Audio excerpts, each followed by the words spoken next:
그리고 이제 챕터 이제 2는 이제 핵심 지표입니다. 그래서 지금 정보가 되게 많잖아요. 많고 전문가도 많고 그래가지고 질문이 저한테 왔는데 뭘 봐야 될지 모르겠다. 그럼 어디서부터 시작을 해야 되고 뭘 봐야 되고 누구 말을 믿어야 되고 모르겠다. 근데 이거는 물론 시간이 지나면 제가 말씀드린 한 2, 3년 정도 하면은 어느 정도는 알아요. 아는데 어, 저 사람이 틀린 말을 하는구나.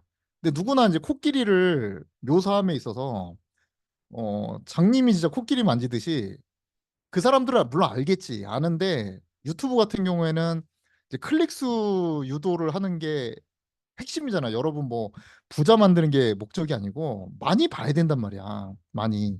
근데 잘 생각해 보시면 돈을 벌려면 어 여러분이 원하는 거에다가 강의를 맞춰주는 게 아니라 여러분이 모르는 거를 입력해 줘야 돼요. 어떻게 보면 뭘 해라 이렇게 입력을 해줘야 되는데 그렇게 하면 클릭이 안 나와요. 관심이 없어. 뭐 좀 전에 말씀드렸지만 돈이 없는 분들한테 관심도 없어 죽겠는데 지금 뭐 해야 된다, 뭐 사야 된다 이러면은 클릭이 안 되지. 그러면은 이분들이 원하시는 뭐 주제가 예를 들어서 지금은 살 필요가 없다. 응? 돈 모으고 살아. 뭐 이런 거 아니에요? 이런 게 더 원하시는 어떻게 보면 주제잖아. 그런 쪽으로 주제를 만드는 거야. 기사도 많은 사람들이 클릭할 수 있는 그런 정보. 근데 팩트는 팩트인데 결론, 이게 상상을 좀 엉뚱하게 만드는 그런 쪽으로 이제 유도를 한단 말이에요. 그래서 어느 정도 기준이 있어야 돼. 기준. 근데 그 기준의 핵심 지표를 지금 좀 한번 말씀을 한번 드릴게요. 가장 중요한 거는요. 수요입니다. 수요. 뭐 사업을 하든 투자를 하든 이 수요가 모든 걸 결정해요. 나 혼자 나는 이 음식이 맛있는데 나는 이 자리가 좋은데 혼자 그렇게 정해봤자 수요가 외면하면 필요 없는 거예요. 그렇죠. 사업을 하더라도. 그러니까 수요가 가격을 이끌어. 수요가 늘어나면 가격이 올라갑니다. 당연한 거죠. 근데 가격이 올라가면 공급이 늘어나요. 예를 들어서 제가 탕후루를 처음에 이 테스트를 해보니까 잘 팔릴 것 같아. 아이디어를 내서 열었어. 그랬더니 수요가 막 늘어나. 잘 돼. 가격을 그래서 올렸어요, 제가. 올렸더니 그걸 가만 놔둡니까? 공급자가 추가적으로 또 들어오죠. 진입 장벽이 낮으니까 2호점, 3호점 여기저기 막 늘어나면서 공급이 늘어난다는 거예요. 부동산도 똑같아요. 건설업자 다 민간 업체입니다. 이거 뭐 저기 정부에서 하는 거 아니고 90%가 민간 업체예요. 다 돈 영리를 위해서 하는 거기 때문에 수요가 없으면 안 짓죠. 못 털어져요. 뭐 국익을 위해서 뭐 이렇게 돼야지 옳은 방향이니까 그렇지 않죠. 수요가 있어야 가격이 올라가고 가격이 올라가야 공급이 늘어나요.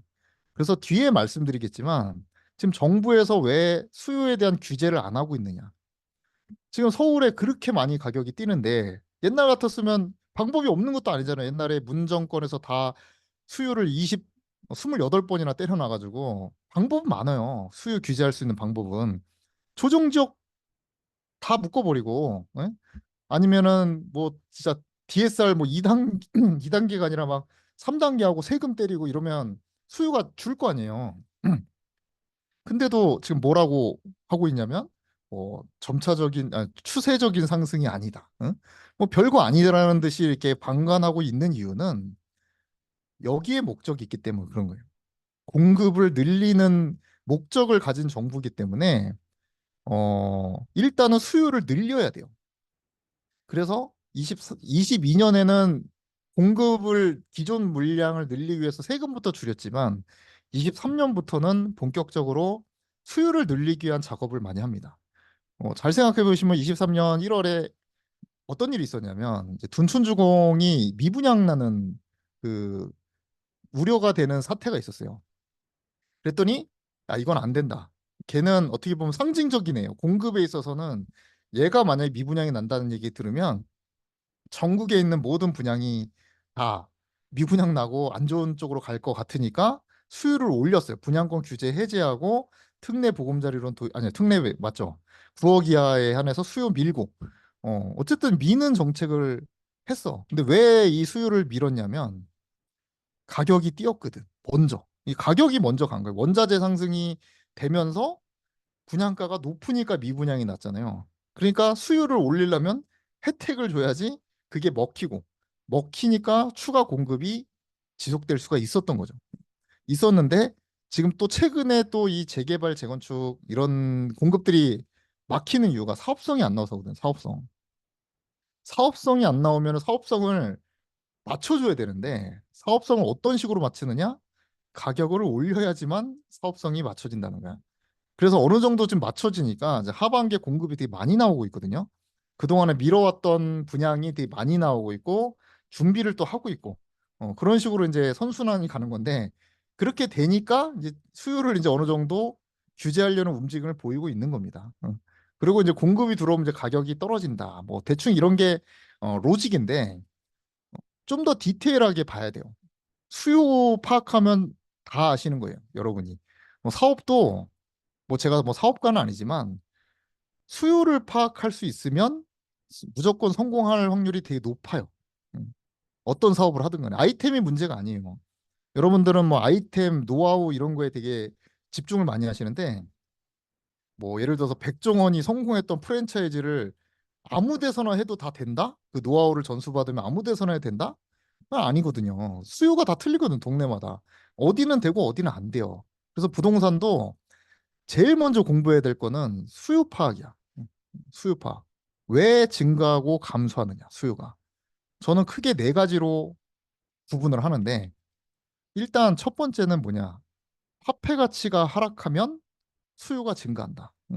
이거는 무슨 말이냐면, 물가랑 연관이 있는 거예요. 그러니까 물가가 아니다. 화폐 가치는 이게 돈을 많이 푼다는 거지. 화폐 발행량이 늘어나면 돈의 가치가 떨어져요. 돈의 가치가 떨어지면 10,000원짜리로 옛날에 3개를 살 수 있었는데 2개밖에 못 사는 거야. 그 현물 가격이 올라갔다는 거예요. 올라가면 그 아파트도 당연히 그 반영이 되거든요. 그대로. 화폐 가치가 떨어지면 얘도 현물이기 때문에 그대로 올라가. 그 기대감이 이미 수요에 반영이 되어 또. 화폐 가치가 떨어지면. 그래서 M2가 늘어나면 수요가 늘어납니다. 여기서 말하는 M2는 화폐 발행량이라고 보시면 돼요. 그리고 두 번째로 이제 구매 여력이 증가한다. 지금 가격이 똑같아. 만약에 똑같은데 비싸잖아요. 비싼데 대출을 확 열어줬어. 80%까지 열어줬어. 여러분들 중에 분명히 사실 분들 또 나옵니다. 규제를 내 생애 최초만 지금 80%잖아요. 근데 전 부동산에 대해서 지금의 금리로 80%까지 열어준다? 그러면 수요가 늘어난다는 거예요. 그래서 정부에서는 이 수요를 억제하고 늘릴 때 이 대출을 가지고 풀었다 조였다 하는 거예요. 되게 중요한 요소입니다. 이 구매 여력. 음. 그래서 LTV는 사실상 뭐 풍선 효과만 좀 유발할 뿐이고 이 DSR이 사실상 수요를 억제시킬 수 있는 대출의 이제 강력한 요인 중에 하나입니다. 그래서 이 대출에 풀어주느냐 묶느냐 이것도 되게 중요한데 지금은 약간 플러스냐 마이너스냐로 봤을 때 마이너스 요인이죠. 점점 강화하고 있잖아요. 마이너스.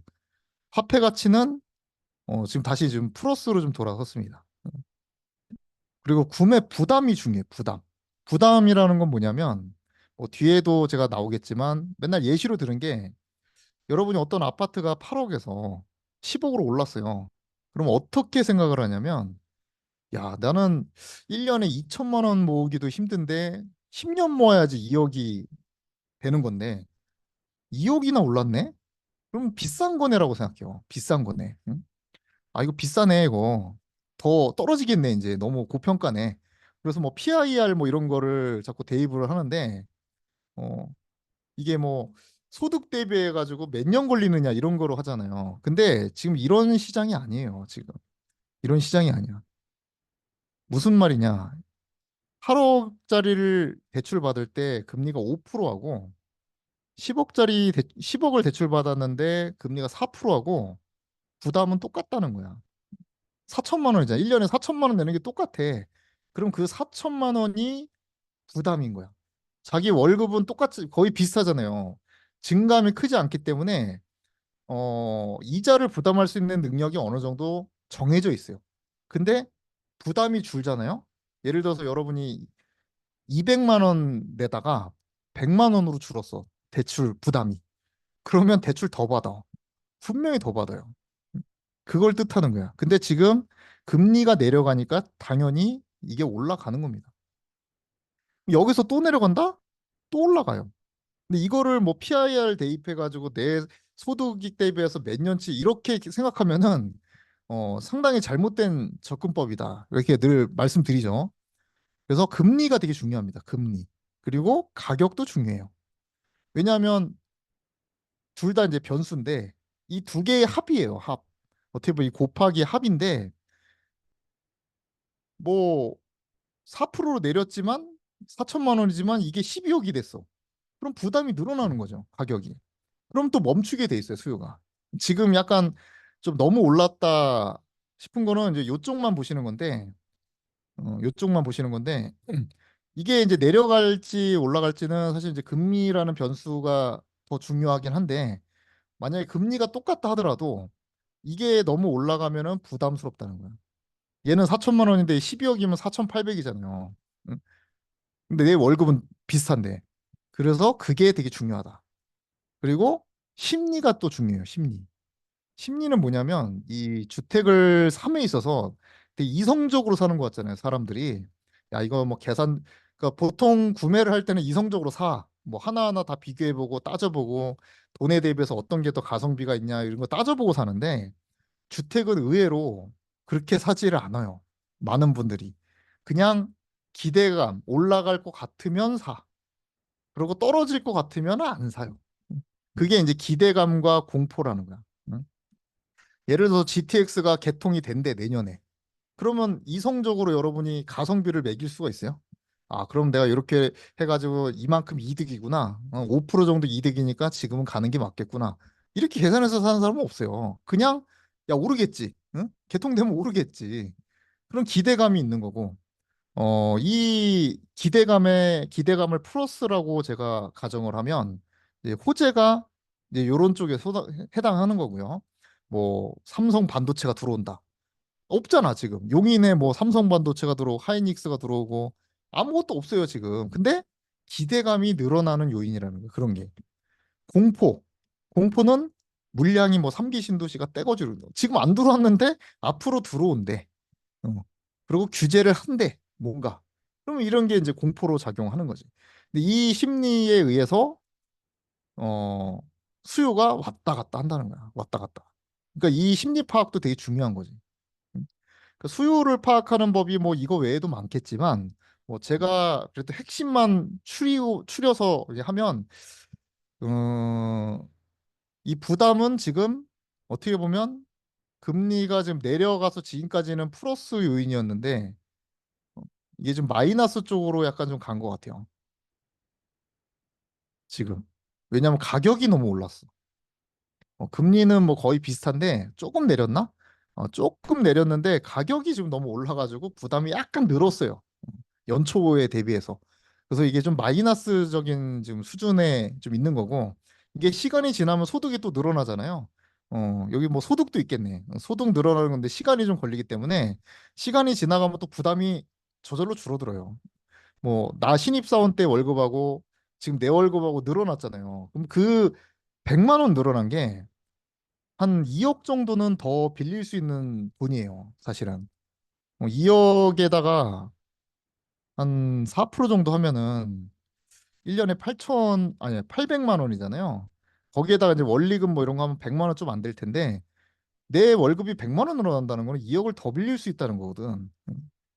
그렇기 때문에 이 부담이 줄어듭니다. 월급이 오르면. 그래서 경기가 좋으면 월급도 이제 올라가고 성과급도 올라가니까 구매 부담이 줄죠. 줄어서 늘어난다. 이렇게 보시면 되는 거고. 최근에 이제 전세가율이 이제 올라가는 것도 심리에 기대감을 줘요. 왜냐하면 전세가율은 하방을 지지해주는 요인이기 때문에 요게 올라오면은 떨어지지 않고 밀어 올릴 확률이 높다. 그러니까 꼭 정비례하는 건 아니에요. 전세가율이 올라간다고 해서 매매가를 무조건 밀어 올리는 건 아닌데 플러스 요인이야. 심리적으로. 음. 이거는 마치 아파트를 5층에서 떨어질 수도 있잖아요. 떨어질 수도 있는 거하고 바닥이 올라와 가지고 2층에서 떨어지는 거하고 심리하고 비슷해요. 5층에서 떨어지면 죽을 수도 있고 안 죽을 수도 있는데 2층에서 떨어지면 안 죽거든. 그러니까 안전하니까 들어갈 수 있는 확률이 큰 거죠. 그래서 이 네 가지를 일단 기억을 한번 하시고요. 이 첫 번째, 이 화폐 가치가 결국은 이제 뭐냐면 큰 방향이에요. 뭐 서울을 뭐 흔히 뭐 항공모함이다 이렇게 표현을 하잖아요. 항공모함. 그 표현은 방향이 움직이는 데 있어서 되게 크다는 거야. 응? 뭐 하락했다 올라왔다 하락했다 뭐 이렇게 방향이 왔다 갔다 하는 게 아니고요. 방향은 잘 안 변해요. 한 번 정해지면은 쭉 갔다가 쭉 꺾였다가. 그러니까 반대로 하락하는 방향으로 틀었으면 상승으로 바로 이렇게 올라오지 않습니다. 응? 그러면 이거를 아는 게 중요하겠죠. 이 방향을 어떻게 아느냐? 이걸 알아야 지금이 상승장인지 하락장인지를 알 수가 있지. 여러분한테 한번 여쭤볼게요. 지금은 상승장입니까? 하락장입니까? 서울은 상승장이고 지방은 하락장이에요? 아니면은 뭐 일시 상승이야? 그거를 말할 수 있는 분 있네. 아니면 이제 상승장의 시작인가? 뭔가 이렇게 확인을 해야 되잖아요. 그 방법을 한번 제가 말씀을 드릴게요. 일단은 그 중에서 이제 개념을 일단 먼저 알아야 될 게 있는데, 일단 돈이 몰리는 게 있고 풀리는 게 있어요. 그걸 이제 유동성이라고 하는데, 일단 돈이 몰리는 지표를 M1이라고 할게요. M1. 그러니까 여러분들 하나하나가 다 M1이야. 잠재적으로. 여러분들은 어디든 갈 수 있잖아요. 그게 이제 M1이고 M2는 돈이 풀리는 거야. 나라에서 돈을 얼마나 많이 푸느냐. 그 많이 풀면 화폐 가치가 많이 떨어지니까 반영이 되는 거고 조금 풀면 영향이 작으니까 반영이 크게 안 되는 거예요. 근데 M2는 늘 플러스예요. 물가가 떨어지지 않는 이유와 똑같은 거야. 새우깡 가격이 지금 뭐 1,500원이라 그러면 1,400원, 300원도 될 수 있어야 되잖아요. 근데 안 되잖아. 동결은돼도 떨어지지는 않잖아요. 그게 M2 때문에 그런 거예요. 화폐는 늘 늘려요. 그게 자본주의는 어쩔 수가 없어요. 그렇게 안 하면은 노동계층이 돌아가질 않기 때문에 늘 플러스인데 이거를 아주 많이 플러스 하느냐 작게 플러스 하느냐를 구분을 해줘야 돼요. 음. 그리고 이게 작게 푸는 방향에서 많이 푸는 방향으로 가느냐 아니면 많이 푸는 데서 작게 푸는 방향으로 가느냐 이게 중요한 거예요. 만약에 이렇게 간다 그럼 상승장이 올 확률이 큽니다. 근데 반대로 대에서 소로 간다? 그러면 정부가 지금 돈 화폐 발행을 줄이고 있구나. 그럼 M2는 영향을 안 미친다는 거야. 음. 이 M1은 이 M1은 전체적으로 올리는 이거는 화폐는 전국에 다 통용되는 거고 M1은 특정 호재나 뭐 전세가율이 높은 일부 지역만 올라가는 거기 때문에 파괴력이 큰 거는 M2죠, 사실은. M2. 근데 이 두 개가 만나면 이제 폭등이 일어나는 거고. 그거를 합하면 이렇게 된다는 거예요. 유동성이라는 정의가 이 M1하고 M2를 나눈 겁니다. 이 지표가 어디서 보느냐 이렇게 말씀드렸는데 이게 이제 KB가 아니라 한국은행, 한국은행 홈페이지 가면 있어요. 이런 게 이제 기초 이론인데 뭐 여기서 다 말씀드리긴 그렇고 한국은행 가면 있다 정도만 말씀드리고요. 어쨌든 이걸 두 개를 나누면 86년부터 지금까지 한 거의 40년이 좀 안 되는 기간 동안의 평균이 있거든요. M1과 M2. 그 평균을 봤더니 28%다 이거야. 그리고 정말 신기하게도 28%가 넘어가면 상승을 했고 이하로 떨어지면 하락을 했다는 거야. 응. 그래서 이 그래프를 딱 봤을 때 이렇게 크게 하락한 데를 보면은 이게 이제 IMF거든요. IMF. IMF가 폭락이 있죠. 폭락. 그리고 쭉 다시 올랐어. 회복이 됐고 2001년 정도부터 이게 28%가 넘어갔어요. 그래서 상승장이 왔어요. 2001년부터. 그래서 IMF 때 샀던 분들이 돈을 많이 벌었다고 하는 이유가 이렇게 유동성이 이렇게 폭락이 오면요. 나라에서 살려요. 국가가 망하지 않는 이상 유동성을 엄청 늘립니다. 경제를 살리기 위해서. 그러니까 폭락은 곧 어, 기회지. 그런 말이 생긴 거예요. 위기가 곧 기회다란 말이 뭐 이런 데서 생긴 거예요. 뭐 위기는 위기다 이렇게 말할 수도 있잖아요. 위기는 늦은 게 늦은 거고 위기는 위기다 이렇게 할 수도 있는데 왜 위기가 기회가 될 수밖에 없냐? 나라는 항상 성장하려고 노력을 하기 때문에 노력을 하기 때문에 이게 돈이 빠지면 어떻게든 살리려고 노력을 한다. 그 돈을 풀어가지고 2001년부터 그러니까 샀어야지. 사서 이게 또 줄어듭니다. 언제 줄어드냐? 2005년 7월에 정점을 찍었는데 그때가 34.5라는 거야. 엄청 높은 겁니다. 34.5면. 그러다가 2007년이 됐는데 30.8이야. 근데 이때도 어쨌든 평균보다 높기 때문에 사람들이 눈치를 잘 못 채요. 좀 힘이 약해졌는데? 근데 하락장은 아니야. 아직도 돈이 많은 시중에 많은 편에 속하는 거야, 이게. 근데 결국은 이게 쭉 갑자기 떨어져가지고 서브프라임이 이제 터졌죠. 그때가 21.9였고요. 다시 또 살립니다. 나라에서 살려. 살리는데 살려도 마이너스예요, 마이너스. 잘 안 삽니다. 그래서 안 사는 거. 이게 돈은 계속 풀려서 올리고 있는데 아직도 평균 이하야. 그래서 평균 이상으로 갔을 때가 언제냐? 2015년 2월이에요. 2015년 2월부터 잠실이 많이 올라갑니다. 진짜 실제로. 그래서 잠시부터 시작한 게 이제 마용성으로 흐르고 이제 짝짝짝 이제 흘러가는 건데 문재인 정부가 이제 취임할 때가 32.5인가 그래요. 오자마자 되게 높았던 거야. 이 유동성이 돈이 시중에 많이 있었다는 거야. 그리고 나서 약간 주춤한 적이 있었지만 이제 코로나가 오면서 그래서 이때 그 지금 이제 유명하신 이제 최상욱님하고 이제 이상우님이 이 전까지는 둘 다 상승을 가리키고 있다가 요때 패가 갈렸어요. 이상우님은 그래도 상승한다. 이렇게 하고 최상욱님은 이제 하락장이 온다. 뷰를 바꿔가지고 두 분의 이제 명함이 걸렸는데 사실은 저는 어떻게 보면 최상욱님이 더 정확히 보긴 했어요. 보긴 했는데 이게 변수가 생긴 거지. 어떻게 보면 이 코로나가 와서 돈을 풀어버렸어요. 이게 위기가 오니까 근데 돈을 너무 풀어가지고 이게 37점 몇이 됐네. 그래가지고 다시 돈을 회수해가지고 지금 현재 30.5 수준이라는 거야. 이 30.5가 이제 뒤에 표에서 이제 보시면 제가 이제 이거 기준을 나누는 거는 이 상승률하고 유동성하고 매칭을 제가 시켜봤어요. KB 기준으로 해서 요 시기에서 요 시기는 상승이었고 요 시기는 요새 하락이었는데 그거를 이제 전체적으로 보니까 33 이상이 되면 강상승이에요. 강상승이에요. 이거는 눈치를 챌 정도예요. 이게 대중이 눈치를 챌 정도. 야, 이거 사야 돼. 주변에 뭐 커피숍 가면 다 부동산 얘기하고 있고 길거리 걸어가도 얘기하고 막 친구가 뭐 부동산 얘기 이러면 33 이상일 확률이 되게 높아요. 음. 근데 우리가 중요한 거는 요 밑에서부터 이렇게 올라올 때부터 알고 있어야 되는데 좀 늦었죠. 33이면은 좀 늦을 확률이 좀 큽니다. 그리고 30일에서 30은 33은 약상승이야. 상승은 상승인데 세지 않아. 힘이 세지 않다는 거야. 지금은 어떻게 보면 약상승에 있었어요. 계속. 왜냐하면 이걸 떨어지는 걸 나라에서 밀어 올렸거든. 더 이상 떨어지면 안 된다. 부양한 이유는 공급을 하기 위해서 수요를 살려다 보니까 금리를 막 찍어 눌러가지고 얘를 멈추게 만들었습니다. 근데 지금 최근에 이게 30일에서 왔다 갔다 했거든요. 계속. 멈췄을 때가 30일 정도였는데 왔다 갔다 왔다 갔다 하다가 조금씩 내려가고 있어. 약 보합 단계에 들어왔어. 30.5니까 지금. 그리고 28 밑으로 이렇게 내려가야지 이제 하락이 나옵니다.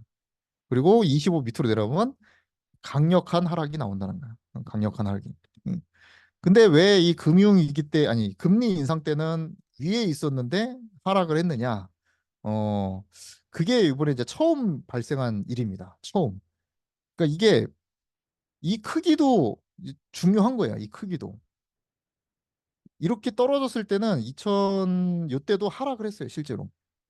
이렇게 있을 때는 하락을 했는데 이게 다시 회복을 했어요. 왜냐하면 이거는 충격이 너무 커서 원시점으로 돌아온 거지. 지금도 대부분의 그래프가 어떤 식으로 돼 있냐면 아파트 하나 그냥 찍어가지고 뭐 아실 같은 데서 이렇게 보면요. 이렇게 오르다가 많이 오르다가 조금 내려갔다가 크게 올랐다가 이렇게 줄었다가 좀 이렇게 돼 있어요. 그러면 이거를 이게 상승장부터 시작해가지고 이게 쭉 그냥 연결하잖아요. 그러면 그냥 연결이 돼. 이렇게 내려갔다 이렇게 올라왔어. 그러니까 여기는 너무 과도하게 상승을 한 거고 여기는 과도하게 하락을 한 거야. 그러니까 요 과도하게 하락했을 때 샀으면은 돈을 조금 번 거예요. 돈을 좀 번 거고 이 위에 탐욕의 구간에서 샀으면 돈을 잃었을 확률이 큰데 어쨌든 이걸 전체적으로 보면 상승장이야 지금도 여전히. 그래서 저는 지금도 상승장이라고 계속 얘기를 하고 있고 요거를 이제 좀 더 디테일하게 보면은 M1과 M2로 나눠서 보면 좀 복잡해 보일 수도 있는데요. M1은 돈이 몰리는 정도고 M2는 화폐를 푸는 거야. 그래서 대부분의 이 화폐를 한번 트는 방향으로 가면요. 상승을 했어요. 그리고 2008년부터 이거를 줄이기 시작했는데 하락을 했고 어, 일정하게 유지되다가 다시 돈을 풀죠. 2014년부터. 그리고 좀 줄였다가 늘렸다가. 근데 한 번 늘리면은 어느 정도 가. 요게 좀 짧게 간 케이스인데 매년 갑니다. 매년. 한 2년 정도는 간다고 봐야 돼요. 근데 지금 방향이 바뀌었죠. 돈을 축소하는 방향으로 가다가 최근에 지금 다시 돈이 조금 조금씩 풀리고 있는 아주 초창기 단계. 이게 얼마나 갈지는 아무도 모르죠. 하지만 방향이 바뀌긴 했다는 거예요. 돈을 푸는 쪽으로 증가를 하고 있어요. 그리고 M1은 출렁출렁해요. 이게 이제 0인데 마이너스가 날 수도 있어요. 이렇게. 음. 이 마이너스가 난다는 거는 뭐 마통을 갚고 뭐 상환을 한다는 거지 대출을. 대출을 상환하고 돈이 이제 빠져나간다는 건데 투자 시장에서 이게 엄청나게 늘어납니다. M1이. M1이. 투자 수요가 늘어나요. 그게 이제 현재랑 이제 과거 아니 전반적인 내용이었고요. 현재랑 이제 과거랑 이제 차이점 뭐냐면 그 요 방향에서 이게 2009년하고 24년하고 지금 비교를 많이 하거든요. 이때는 떨어진 상태에서 멈췄다가 그냥 계속 나락으로 갔어요. 어, 떨어진 상태에서 멈췄다가 그래서 이때 당시에 예측을 앞으로 하락을 할 것이다. 2009년에 어떤 순간적인 V자 반등이고 이거는 일시적 상승이지 하락으로 간다라고 이제 주장하시는 분도 이제 꽤 나온 거 사실인데 항상 과거가 그러니까 되풀이되는 것도 있지만 꼭 미래가 되풀이되지는 않아요. 그게 지금이야. 멈췄다가 지금 다시 상승을 하고 있습니다. 응? 그러니까 하락장이 아닌 거지. 하락장을 갈 뻔하다가 아닌 거지 지금. 그래서 제가 이걸 구분을 했는데 저는 이 봄, 여름, 가을, 겨울로 구분을 해요. 그래서 A 구간, A 구간이 이거는 안 적어놨네. 여름이 이제 B 구간이라고 보고 A는 봄, 여름, 가을, 겨울, CD 이렇게 가는 건데 28%가 넘으면 저는 여름이라고 봐요. 음. 그래서 요 초창기 이 B1에 사는 게 돈을 가장 많이 벌 수 있는 시기다. 그리고 그게 2001년이었고 2015년이었다. 근데 저는 이제 13년부터 이제 샀으니까 계속 샀으니까 뭐 사자마자 오르지 않았어요, 저도. 음. 그래서 제가 시장에 계속 있으라는 이유가 또 여기서 또 일맥상통하는 건데 그냥 사고 있다 보니까 기회가 와서 급등을 했는데 왜 그렇게 급등했는지 몰랐지 그때는. 몰랐는데 이게 28%가 이때부터 넘었다는 거예요. 2005년 2월부터 이게 쭉 이렇게 올라오기 시작해가지고 수면 위로 이제 나왔다는 거예요. 나오고 나서 약간의 부침은 있었지만 기존의 유동성보다 더 많이 풀린 뭐 그냥 역대급으로 많이 풀린 이 유동성 장이 오면서 이 B2 구간이 되게 길어졌어요. 되게 길어졌어. 그리고 이제서야 B3 구간이 온 거야. 그래서 제가 늦여름이라고 자꾸 말씀을 드리는 게 그러니까 이제 시작이 아니라 늦여름이라고 이제 말씀드리는 게 추세가 밑에서 위로 올라오는 게 아니라 위에서 지금 내려가고 있는 방향이잖아요. 음. 그래서 제가 늦여름이라고 부르는 거고 벌써 15년부터 상승장이라고 봐도 한 10년 정도가 거의 올랐어요, 상승장이. 근데 옛날에는 2001년부터 이게 28% 올랐으니까 언제까지야 이거? 여기까지잖아요. 2006년. 한 6년? 아, 5년이네, 5년. 이때 5년 올랐는데 지금 10년 올랐거든요, 거의. 10년? 그러니까 좀 갈 때도 됐지, 이제 사실. 갈 때도 됐는데 문제는 이 B3 구간이 과연 이렇게 짧을 것이냐. 이게 또 의문입니다. 왜냐하면 이때는 그냥 죽었어요, 그냥. 그대로 나락으로 가서 이게 떨어졌는데 지금 이게 다시 또 이게 살고 있거든요, 유동성이. 비스리관이 조금 좀 길게 갈 것이다. 그래서 저는 개인적으로 뭐 26년 정도까지는 가지 않겠느냐 이렇게 이제 보고는 있는데 어쨌든 전체적인 사이클은 이렇게 구분을 하는 거고요. 음, 구분하는 거고 2009년과 지금의 좀 차이가 있다. 이 말씀을 드리고요. 두 번째 아까 대출 여력이라고 말씀드렸는데 이거를 이제 확인할 수 있는 방법을 또 말씀드릴게요. 요거는 제가 한번 좀 말씀드렸죠. 부담이 중요한데 이 부담을 알려면 금리를 알아야 돼요. 금리의 변화를 알아야 돼. 이게 돈의 움직임이거든요. 되게 중요해요. 그래서 서울은 입주 물량이 좌우되는 곳이 아니라 돈이 움직이는 곳이기 때문에 금리가 진짜 중요합니다. 이 금리가 올라가면 유동성이 줄어들고요. 아까 28% 밑으로 떨어졌다는 거는 금리가 올라가서 떨어진 거예요. 그리고 유동성이 늘어난다는 건 금리가 내려가서 떨어진 건데 이거를 한번 볼게요. 우리가 지금 느껴지는 부담이 결국은 주담대 금리거든요. 주담대 금리. 근데 이게 두 개가 합쳐진 거야, 사실. 기준금리하고 가상금리가 합쳐진 건데 기준금리는 참고로 알고 계세요. 지금 3.5%. 1년 반 넘게 12번 넘게 동결이 지금 되면서 계속 3.5를 유지하고 있어서 변화가 없어요. 변화가 없는데 이 가상금리가 엄청 내렸어요. 지금 엄청. 그래서 역대 거의 최저 수준이야. 응? 가상금리. 그렇다 보니까 실제적으로 기준금리 3.5지만 3.71 정도 나와요. 주담대 금리 평균이. 그럼 요 정도 수준은 사실 2013년 7월 수준하고 좀 비슷하고요. 그리고 여기는 이제 안 나왔지만 21년 말, 21년 말하고 지금 비슷해요, 수준이. 그 금리 인상 전에 수준하고 비슷하고 이 22년 1월로 할게요. 22년 1월. 22년 1월에 21년 12월하고 기준금리가 이때 1이었어요. 1. 그리고 0.25를 올렸어요. 1월에. 1에서 1.25로 올리던 당시에 주담대 금리가 3.8인가 그래요.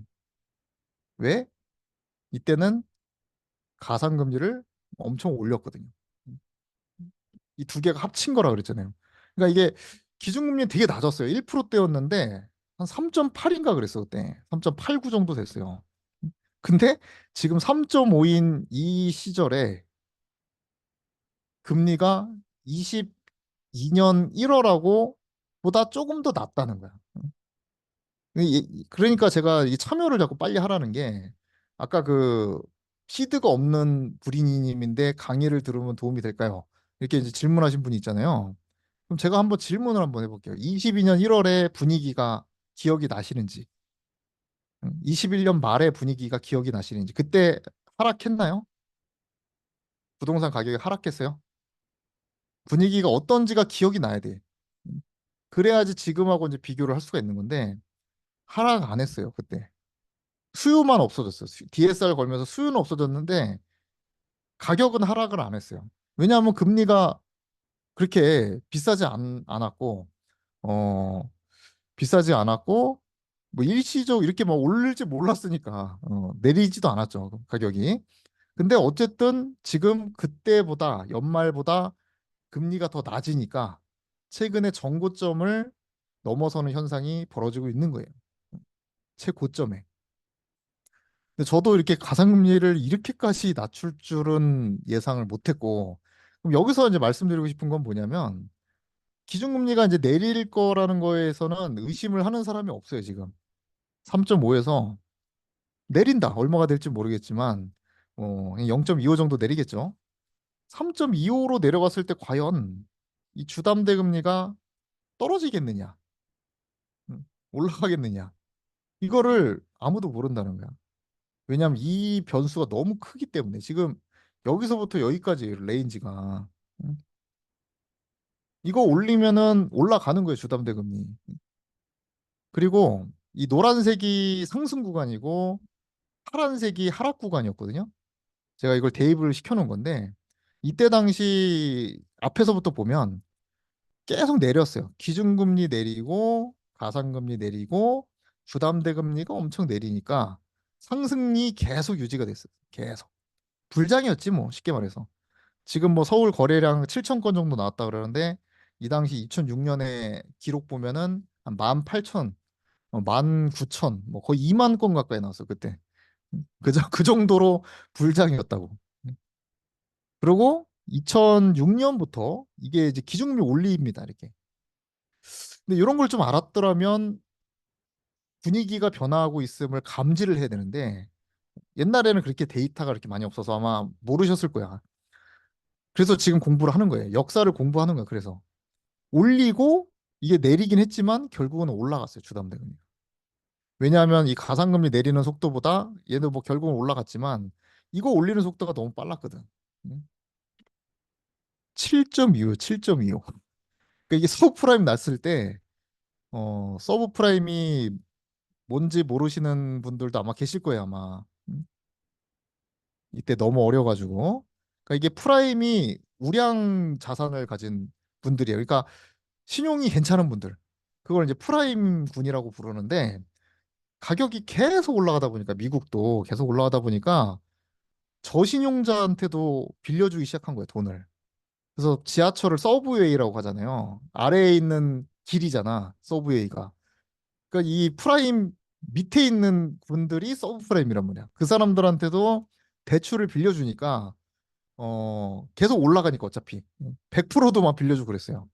근데 금리가 당시에 이렇게 돼 있었어. 엄청 높은데도 가격이 계속 올라가니까 상관이 없었어요. 그 당시에는. 지금 보면은 와, 저렇게 금리가 높은데 어떻게 하지? 근데 그렇게 정신을 차릴 수 있을 상황이 아니야. 자고 일어나면 2천만 올라가고 막 계속 올라가니까. 그리고 몇 년을 올렸습니까? 2001, 2002, 2003, 2004, 2005. 이게 이 관성이라는 게 있잖아. 응? 이 변화를 못 느끼는 거예요. 이 관성이 쭉 오르다 보니까 뭐 이게 올라가도 에이 뭐 금리 상관없어. 뭐 이렇게 이제 나올 수도 있었겠지 그 당시. 근데 어쨌든 이렇게까지 되고 딱 무너지기 시작하니까 수요가 이제 다 사라지면서 무너져 내립니다. 무너져 내려요. 그래가지고 서브프라임 사태가 나니까 이거를 일시에 확 내렸어요. 그게 이제 2009년이야. 2009년이 23년하고 비슷해요. 그래서 23년도 22년 때 무너진 거 부양을 했잖아요. 이때도 이제 DTI라는 DSR하고 비슷한 규제가 있었는데 풉니다. 바로 한시적으로 풀어요. 언제까지? 2009년 9월까지. 지금으로 따지면 DSR을 푸는 거야. 9월까지. 근데 되게 비슷해요. 진짜 23년 9월에 지금은 DSR을 풀지는 않았지만 특례 보금자리로는 DSR을 아예 무시해버리는 대출이기 때문에 근데 그 대출이 9월까지만 됐거든요. 그래서 23년 그 당시에 24년을 전망할 때 야 이제 2010년처럼 될 것이다. 응? 2010년, 11년, 12년 이렇게 하락으로 갈 것이다라고 말씀드리는 분이 되게 많았어요. 많았는데 이 결정적인 차이가 지금 어디서 나오냐면 2010년에 금리 올렸습니다, 다시. 금리를 올렸어요, 2010년에. 왜 올렸냐? 인플레이션이 다시 발생을 해가지고 어, 금리 미국에서 올리고 미국에서 올리니까 우리나라도 올렸어. 그리고 가상금리 내렸지만 어쨌든 이게 올라갑니다. 올라가서 이게 나락으로 간 거예요. 2010, 2011, 2012 나락으로 가고 이미 뭐 최근 뭐 어떤 게 베스트셀러였냐면 뭐 하우스 푸어 뭐 이런 게 베스트셀러고 뭐 선대인 뭐 나와가지고 일본 따라간다 잃어버린 40년 뭐 이런 게 이미 유행을 하고 있었어요. 그러니까 공포가 완전히 자리 잡은 상태에서 또 변화가 일어납니다. 내립니다. 근데 이미 다 떠났어 시장을 다 망해서 다 떠났고 관심도 없어요. 주담대 내려가죠. 유동성이 올라오기 시작하죠. 유동성 올라오는데 아직 28%는 도달이 안 됐기 때문에 사람들이 잘 몰라요. 근데 제 기억으로 2013년도에 반포하고 강남이 오르고 있었어요. 제 기억에 연초에 나머지는 반응 없었고 재건축이나 이런 거 위주로 막 오르고 있었던 기억이 나. 최상단만. 그리고 나서 금리를 계속 내려. 계속. 계속 내리다 보니까 이때 2015년 2월 3.24%가 되던 달에 28%가 넘어가면서 잠실이나 이런 데가 엄청 올라갑니다. 이제 대출 받아가지고. 근데 거기가 뜨니까 이제 사람들이 알게 된 거야. 그것도 빠른 사람들만.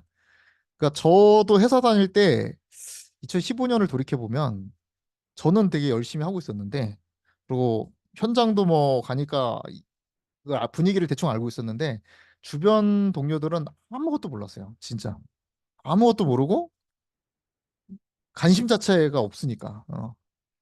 그러니까 이거가 대중이 알 정도의 강세는 아니에요. 28%가 뭐 너도 알고 나도 알고 이런 느낌이 아니야. 한 32% 정도가 33%가 넘어가야 여러분 귀에 꽂히는 거야. 누가 돈 벌었대, 뭐 샀대. 그러니까 한참 전이야 이것도. 그리고 계속 내려. 계속 내리다 보니까 이게 완전히 상승장으로 간 거예요. 그러다가 요때 좀 올리죠. 2018년 하반기에 좀 올립니다. 오르면서 규제를 같이 때리니까 요때 좀 내려요, 사실. 내리다가 2019년 하반기부터 다시 가격이 올라가. 왜냐하면 어, 기준금리를 엄청 내렸기 때문에. 내려니까 올라가고 근데 요때부터 이제 사실 20년 7월부터 이게 변곡점이 나타납니다. 이때 2.45예요. 2.45. 어떻게 보면 역대 진짜 최저금리입니다. 최저금리라서 이때부터 기억이 나시는 분도 있을 거야. 완전 불장이에요. 완전. 돈이 넘쳐나는 데다가 금리가 너무 저금리다 보니까 이게 막아도 서울, 경기 막 넘쳐나서 거제도까지 갔어요. 진짜. 어. 지금 보면은 어떻게 거기까지 갔냐 대단하다 이렇게 생각할 수 있었는데 여러분도 아마 그 시절에 참여했었으면 거기까지 갔을 거예요. 돈의 세기가 너무 세기 때문에 갔는데 이때 이제 변화를 좀 인지를 했으면 21년에 안 샀을 텐데 금리를 올리기 시작하죠. 뭔가 금리 올라가죠, 올라가. 얘는 멈춰 있었는데 이 가상금리가 올라가요. 가상금리가. 그러면서 이제 올라가기 시작하다가 언제까지 그러니까 올라가도 올라가는지는 알고 있었어 이쯤 되니까. 근데 금리는 영향을 못 준다. 뭐 이런 말들이 이제 돌면서 계속 샀죠. 어, 계속 사다가 22년 7월에 4.16%가 되면서 정점을 찍으면서 이게 유동성이 완전 막힌 거예요. 수요가 없어지고 가격 폭락하고 그러다가 다시 내려갑니다, 지금. 왜 내려가지? 기준금리 그대로인데 기준금리를 엄청 내렸거든요. 가상금리를 엄청 내렸어요. 거기다 더해서 올해 같은 경우는 고정금리까지 은행의 비율을 높이라 그래가지고 출혈 경쟁을 하면서 이 가상금리보다 좀 더 낮아요. 고정금리가. 그래서 옛날에는 변동금리가 비중이 훨씬 높았어요. 한 65%는 변동이고 35는 고정이고 뭐 이랬는데 지금은 뭐 거의 80%가 고정이고 뭐 20%가 변동일 만큼 변동금리를 엄청 쓰는데 제가 뭐 톡방에서도 나온 얘기 보니까 3.2 얼마에 받았냐고 여쭤보니까 뭐 3.2, 3.3 이 정도 수준이야 고정금리는 지금. 그러니까 실제 여기 찍힌 거보다 더 낮은 거야. 그래서 제가 그랬죠. 부담이 낮아지면 가격이 올라가도 부담이 더 낮아질 수도 있다. 3.3이야 이거 지금 지표로 보이는 것보다 더 낮아요 지금. 그럼 여기다 이제 가격을 곱해야 되는데 이게 옛날에 뭐 어디 갔지? 4.16에다가 이게 곱하기 하면 대충 나오잖아요, 이자가. 지금 가격이 올라가도 이게 너무 낮으니까 부담이 더 낮거나 똑같은 거야. 그 맥시멈까지 아마 받았을 거야. 지금 똘똘이 선호 사상에 따져서 맥시멈까지 받았을 거야. 이때랑. 그래서 가격이 올라간 겁니다, 지금. 그러면 여기서 이제 한 번 더 들어가서 가상금리는 그럼 뭐로 구성이 돼 있냐? 가장 중요한 게 이제 코픽스입니다. 그래서 여러분들이 네이버에다가 코픽스 금리라고 치면은 이런 테이블이 나와요. 네이버에 그냥 나와. 그거를 이제 기간만 설정해서 하면 되는데 1년 정도라고 제가 1년 정도를 딱 놨을 때 이게 정확히 일치해요. 작년 이 앞에서도 이게 내려가고 있었거든요. 그러니까 9월 전까지는 이게 내려가고 있었어요. 그래서 9월부터는 부동산 분위기가 좀 안 좋아졌거든요. 그게 뭐 특례 보금자리론이 중단돼서 안 좋아졌다라고 이제 알고 계신 분도 있을 텐데 그렇지 않습니다. 특례 보금자리론은 뭐 9억 이하만 걔는 상급지로 갈아타기 위한 어떤 도움만 됐을 뿐이지 이 고가 주택이나 이 9억 이상이 되는 거를 내리는 역할은 안 돼요. 그걸 끊었다고 해서 위에 있는 게 내리진 않아. 근데 왜 그게 잠깐 내렸냐? 올라갔거든요. 이게. 연말까지 올라갔거든요. 부담이 늘은 거야. 가격이 똑같은데 부담이 느니까 어떻게 해요? 내릴 수밖에 없죠. 사는 사람이 없는데. 그리고 나서 올해부터 또 이게 강남부터 또 엄청 활성화 됐잖아요. 쫙 내려갑니다. 쫙. 언제까지? 계속 내려요. 6월까지. 그래서 잠깐 올라가나 싶었는데 최근에 또 내려요. 그래가지고 야 이렇게까지 내려갈 수가 있나. 저는 솔직히 여기 할 때 옛날에 특강할 때 야 이제 6월부터 좀 조짐이 7월부터는 좀 안 좋아지겠다. 이게 오르기 시작했네라고 했는데 지금 더 내려가지고 7월도 지금 엄청 분위기가 핫하죠. 부담이 계속 내려가고 있습니다. 지금 코픽스가. 근데 이거보다 더 낮아요. 고정금리가. 그래서 앞으로도 요거를 좀 트래킹을 좀 해줘야 돼. 그래서 앞으로 전망을 그 단기적인 전망 있잖아요. 뭐 오르냐 내리냐 이거는 사실 이거를 알려달라는 거나 똑같아요. 코픽스 금리가 앞으로 내릴까요? 올라갈까요? 이거 아는 사람 있어요? 아는 사람? 없죠. 이거 코픽스 금리는 어떻게 맞춰 이거를? 근데 그래서 제가 시장에 있으라는 얘기가 언제 오르고 언제 내릴지 아무도 몰라요. 이거 만약에 요때까지 공부하고 아 늦었네. 이제 올라서 끝났네. 이거 관심 떼고 일상으로 돌아가는 순간 이거를 못 맞춰요. 이거. 쫙 내려가 이걸 누가 예상했냐고. 누가 예상을 해요? 예상을 못했다는 겁니다. 그리고 앞으로도 예상이 안 된다는 거예요. 근데 원리는 이런 게 공부인 거예요. 원리가 이렇다는 거야. 원리가. 응? 원리가 이런 원리다. 그리고 정부의 이제 그 역할이 이제 중요한데 정부는 수요를 뭐 공급도 조절하고 수요도 조절을 해요. 공급자도 완화했다, 규제했다 하고 수요도 규제했다, 완화했다 하는데 어쨌든 이 수요 쪽에서 완화와 강화는 대출하고 세금으로 합니다. 그래서 전 정부는 이 수요 규제를 통해서 정책을 펼쳤기 때문에 이거 둘 다 규제가 심했죠. 대출과 세금에 대해서 이제 규제가 되게 심했는데 요거는 지금 그대로 놔둔 상태에서 이거를 지금 낮추고 있죠, 지금 정부가. 그 이유는 좀 뒤에 나오고요. 정부가 이제 했던 대표적인 어떤 규제, 요거를 제가 표시를 해봤는데 2006년 11월에 DTI 규제를 걸면서 이게 수도비예요. 올수도. 거래량이 2007년부터 별로 안 나왔고 또 공교롭게도 규제를 했는데 금리가 올라가면서 가격이 떨어진 거예요. 그러니까 수요를 묶어놓 그러니까 여기서 이제 중요한 게 뭐냐면 얘기가 좀 길어질 것 같아가지고 자세히 설명을 못 드리는데 딱 한 가지 요인으로 가격이 떨어지고 올라가는 게 아니라는 거예요. 중요한 거는. 수요도 묶어놓은 상태에서 수요를 딱 묶어놨을 때는 어떤 일이 있냐면 가격 안 떨어져요. 여러분이 임대인이라고 생각해봐. 부동산에 보러 오는 사람이 없다고 해서 가격을 1억, 2억씩 낮출 거냐 이거야. 입장 바꿔서. 응? 안 낮출 거죠. 그런가 보다 하지 뭐. 아유, 사람이 없구나. 많으면 가격 올리는 거고 당연히. 사람이 없다 하더라도 가격을 낮추진 않아. 근데 이게 이제 셧다운이 됐고 요때도 수요를 딱 묶어놨거든요. DSR 강화를 뭐 2008년, 21년 8월, 9월에 딱 막으면서 수요를 일단 묶어놨는데 가격이 내리지 않았다는 거야. 07년과 22년에 상반기에 내리지 않았어요. 근데 요때부터 하필이면 금리가 올라가면서 이 이자 부담이 가해지니까 매도자들이 못 버틴 거지. 이게 복합적으로 영향을 미친 거죠, 이게.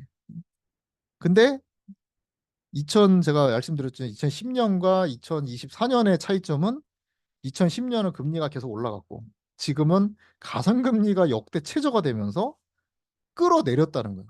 황당하게도. 그래서 금리가 더 싸다고 지 부담이 3.3이면은 옛날엔 고정금리가 더 항상 비쌌으니까 야, 3.3이면은 거의 이 수준이에요, 지금. 예? 2015년, 17년 수준이야. 안 그래요? 완전히 이 불장으로 만들어 놓은 거예요, 지금. 고정금리를 통해서. 아무튼, 그렇게가 일단 핵심적인 이 수요 억제책 두 개였고, 요때 잠깐 풀었어요. 서브프라임 때문에, 2011년부터 8월부터 딱 풀고, 23년에 1월부터 9월까지 조정적 해제도 있었지만, 특례 보금자리론부터 DSR 풀고, 완화를 똑같이 시켰어. 그래서 똑같아요, 이게. 데칼코마니처럼. 근데 하필이면 DSR 강화했는데 금리가 엄청 오른 거예요. 수요를 묶어놓은 상태에서 못 버티게 만드니까 가격이 하락한 거고, 23년에는 이렇게 된 거예요. 그래서 아무튼 쭉 설명하기에는 좀 쉽지 않은데, DTI 해제가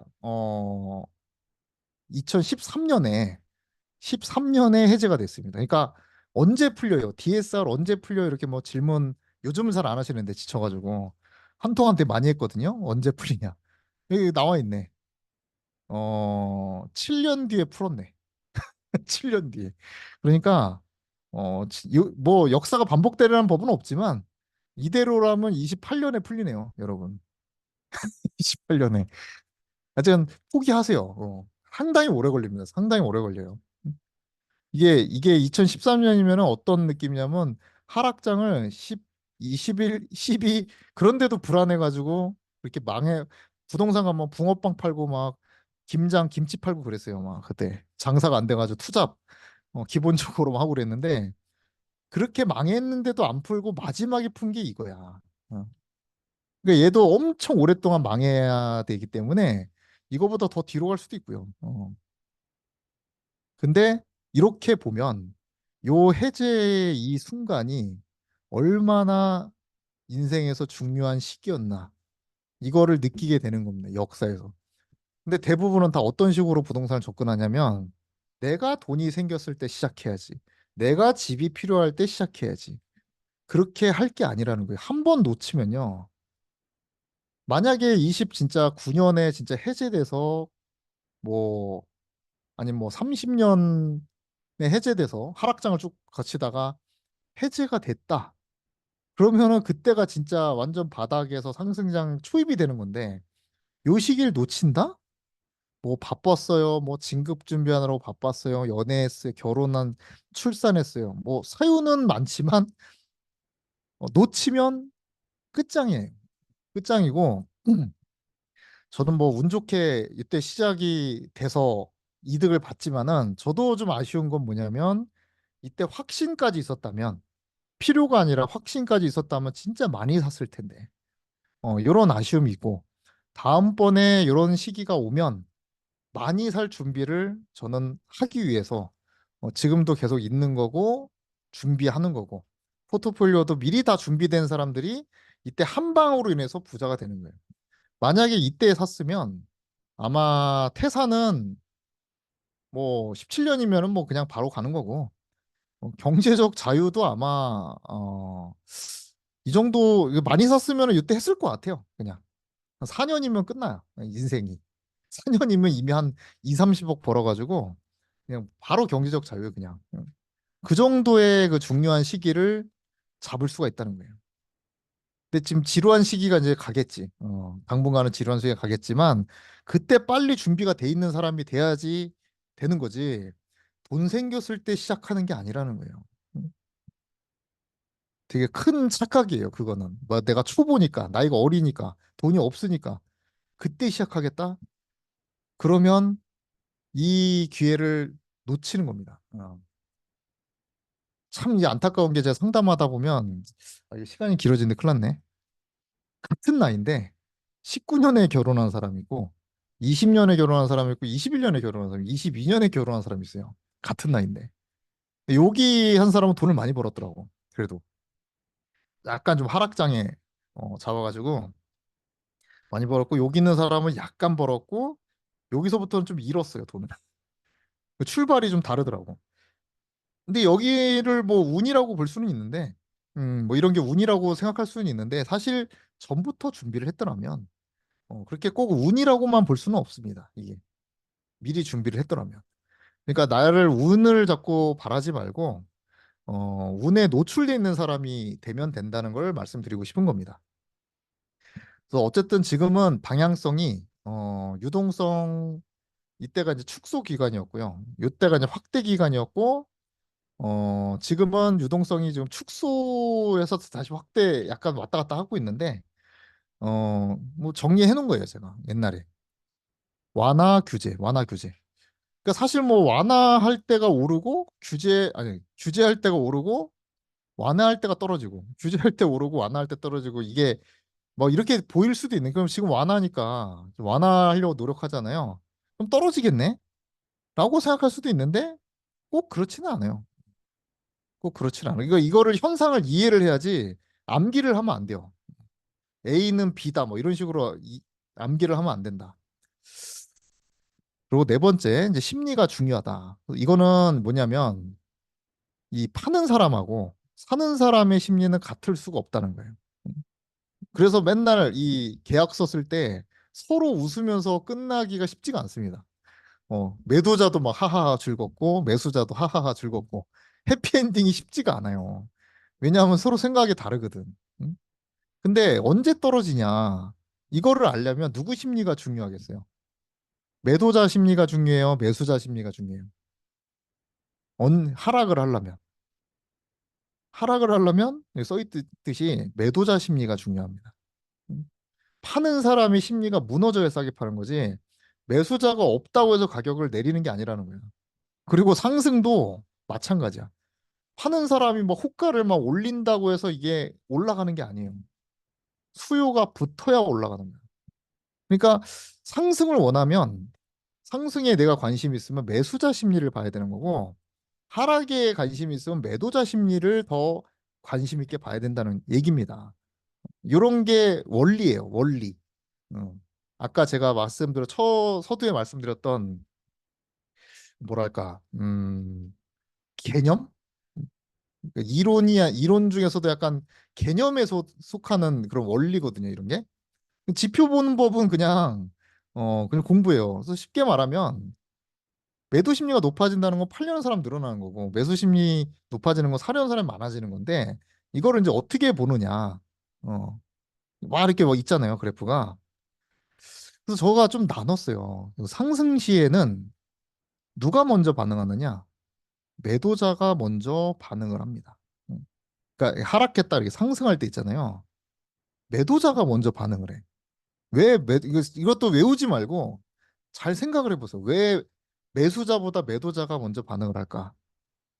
매수자가 소수가 오잖아요. 100명 중에 이렇게 좀 공부가 돼 있고 준비되어 있는 사람이 한 두세 명이 와. 전화를 하죠. 혹시 집 보여줄 수 있어요? 그러니까 생전 안 오다가 생전 안 오다가 두세 명이 우리 집을 본다고 연락이 오면 매수자들이 빨리 파악을 하는 것도 있고 관심이 일단 많아요. 여기는 집을 갖고 있는 사람이 갖고 있지 않은 사람보다 관심이 많아. 그래서 거래가 뭐 하나 찍히잖아요. 그럼 매도자가 눈치를 빨리 차려요. 야, 우리 집 올랐나 보다 가격. 우리도 호가 올려야 되겠다. 그래서 얘가 먼저 반응을 하고 반응하는 게 떨어진다는 거예요. 떨어지는 쪽으로 반응을 해. 근데 그게 이제 80선이에요. 딱 80선이 붕괴되면 호가가 올라가요. 그래서 최대한 80 이상일 때 사는 게 싸게 잡는 이유고 내고를 뭐 아무 때나 뭐 말 잘하는 법 알려주세요. 내고하는 방법 알려주세요. 이런 질문도 있는데 사실 뭐 어떤 상황을 말로 해결할 수 있는 그 무적의 멘트는 없어요. 제일 좋은 거는 그냥 분위기 안 좋을 때 깎으면 깎이는 거야. 그리고 분위기 좋을 때는 아무리 감언이설을 해도 안 깎여요. 지금이 얼마인지를 알아야 돼, 서울이. 이 앞에 숫자라도. 이렇게 여쭤봤을 때 대답을 할 수 있는 분이 있나요, 여기? 지금 서울 강남의 매도자 지수가 얼마냐? 그걸 알고 있어야 된다고. 그래야지 변하는 거를 알고 돈을 벌 수가 있다는 거예요. 이따 한번 보시자고요. 하락시에, 하락시에 매수자가 먼저 반응한다. 이거는 이제 매수자는 그렇게 많지가 않아요. 많지가 않은데 그 하락하는 순서를 보면은 일단 매수가 먼저 끊기고 그다음 매도자가 못 버티고 그다음 내려가요. 그러니까 매수자가 먼저 끊기잖아요. 그럼 좀 있다가 하락이 올 가능성이 상당히 높다는 겁니다. 그래서 얘가 10 이하로 떨어지는 거를 되게 잘 봐야 돼요. 금매를 잡으려면 매도자 지수가 중요하고. 그래서 이거를 이해를 해야 되는데 제가 뭐 공식처럼 이렇게 뭐 편하게 하려고 뭐 멤버십에서는 이렇게 말씀드렸어요. 이 두 개 합친 게 심리 지수거든요. 두 개 합친 게.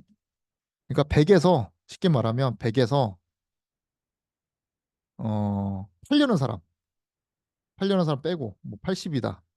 그리고 살려는 사람 더해. 그럼 이게 30이잖아요. 요거는 평균이 막 올라가진 않아. 근데 이게 이제 70이 된다. 70 되고 얘가 10 되면 40이잖아요.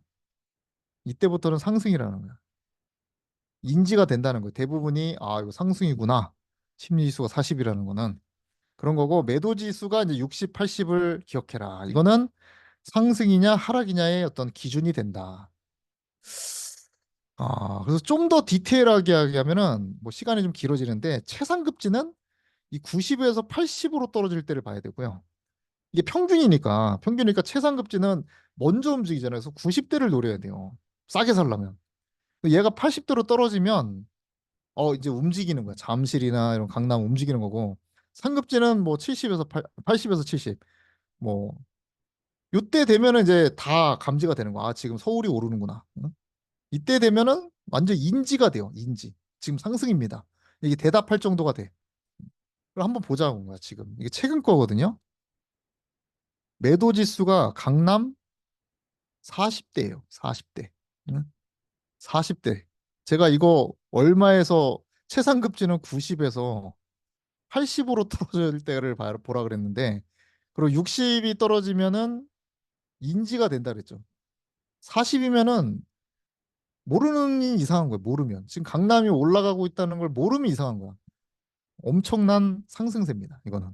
엄청난 상승세고 이게 아실에 보면 있어요. 여기 매수 심리 보면 있는데 흐름이 되게 빨라요. 이게 처음에 1월부터 이 코픽스가 내려갈 때 조금씩 내려왔어요. 매수세가. 꽤 한 2달 걸렸거든요. 다시 이 앞에 숫자가 하나 변하는데.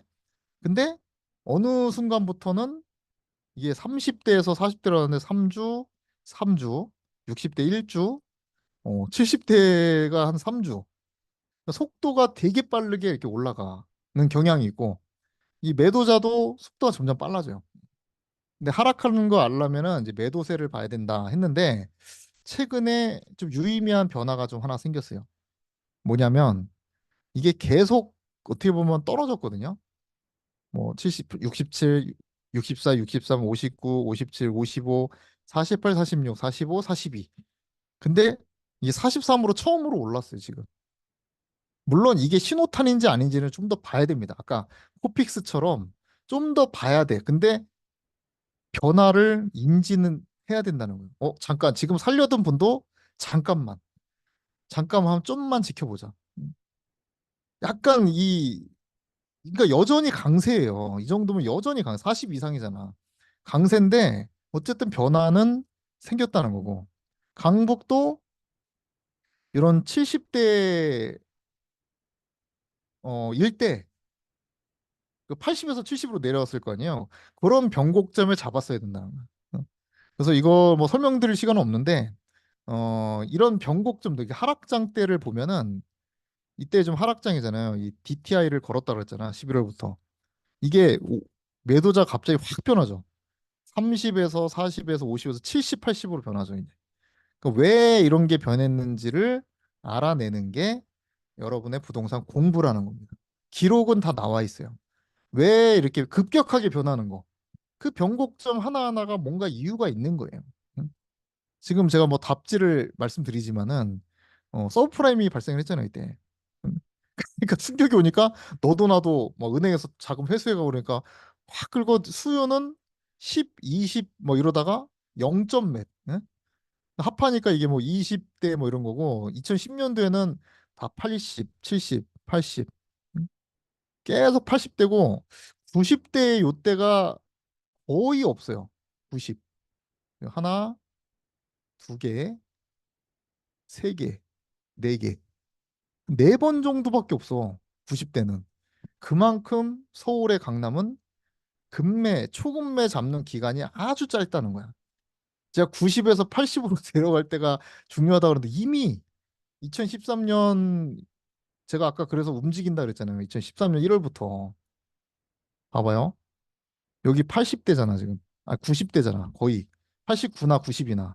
90대 여기까지 확실히 90대였는데 여기 3월부터 갑자기 80대 확 되죠. 3, 4, 5. 빨리 가서 무슨 일이 있는지 현장을 가봐야지 이러면. 응? 현장을 가봐야지. 이런 거는 이제 체크 한 달에 한 번씩만 체크를 하면 되는 건데 뭔 일이 있는지 보면 막 사람들 막 의외로 되게 많고 가격이 오르고 있더라 이거야. 그리고 나서는 이제 60대가 된 거야. 2014년 2월부터는 60대 됐고 쭉 15년부터 유동성 2월부터 제가 28 됐다 그랬는데 40, 30 확 낮아졌죠 이게. 그래도 뭐 늦었다고 할 수는 없었어요. 이게 사실은 늦었다고 할 수는 없어 이때도 이렇게 셌는데도 왜냐하면 이게 워낙 밑에서 이렇게 올라가는 중이었기 때문에 어, 이 매수 지수가 이렇게 높았음에도 늦지는 않았어요 사실. 그 회사에서 퇴사하는 사람이 저랑 한 분이 계시는데 그분이 15년도에 잠시를 샀어요. 그래서 그분도 나왔어 퇴사를 나왔는데 뭐 이걸 알고 산 건 아니었어요. 다만 분위기가 어쨌든 현장에 있었으면은 이런 지표를 몰랐더라도 알았겠지. 근데 잠실에 어머님이 사셔가지고 빨리 알으신 것 같아요. 그래서 뭐 이 변곡점마다 다 이유가 있는데 어쨌든 다 설명드릴 수는 없고 최근 거만 이렇게 더 보면은 이게 올라가는 방향으로 이게 가잖아요. 40에서 60에서 70에서 80이 됐잖아요, 이때. 22년 말에. 그러다가 23년에 다시 70대로 내려왔죠. 60대네, 50대네, 그러다 다시 70대. 뭐 이렇게 왔다 갔다 했을 때 내고를 때려야 잘 된다는 거야. 최소한 70대 정도가 됐을 때 내고를 해야 되는 거지. 뭐 말을 잘하고 뭐 노하우가 있는 게 아니라는 말이에요. 지금 40대인데 40대인데 여기서 깎아주세요. 그러면은 가격 올려버려요. 기분 나빠서. 지금. 아, 그래요? 깎아달라고요? 5천 올릴게요, 그러면. 뭐 이런 식으로 간다니까, 지금. 괜히 감정만 상해, 지금은. 아무튼 이 심리 지수는 되게 중요한 겁니다. 제가 뭐 시간 때문에 뭐 설명을 뭐 근데 멤버십에는 이게 설명이 많이 있으니까 이런 개념이라는 것만 알고 계시면 되고요. 이렇게 주별로 이렇게 쭉 나와요, 이게. 이거를 옮겨놓은 거야, 아실에. 옮겨놓은 거고, 제가 이 변곡점을, 보시면 이게 매도자가 70대인 기간이 1월부터 5월까지 70대였어요. 뭘 내려오는 방향으로 70대. 근데 5월부터 속도가 엄청 빨라져요. 60대 4주, 그 다음에 50대 4주. 그러니까 이 70에서 60까지 내려오는데 5달이 걸렸는데, 5월부터는 한 달밖에 안 걸려요. 그리고 지금 바로 40이에요, 지금.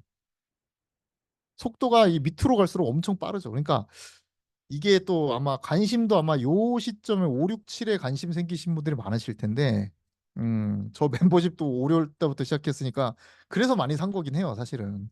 뭐 이때는 뭐 사라 그래도 사실 뭐 뜨겁지 않기 때문에 용기가 많이 안 생기는데 이렇게 급변하니까 용기가 생긴 거지. 어떻게 보면. 그래서 잘 받으세요. 이것만이라도 잘 받으시고 뭐 지방은 보시다시피 뭐 부산 90, 90, 89, 대전 75, 75인데 얘도 지금 올라오는 방향으로 75니까 안 좋은 거예요. 방향과 수치를 이렇게 잘 보시면 좋을 것 같다. 지방은 다 안 좋습니다. 결론적으로 말씀드리면 강원도만 조금 괜찮은 편이고 여기까지 일단 2부를 하고 또 조금만 쉬었다가 다시 시작을 해보도록 하겠습니다.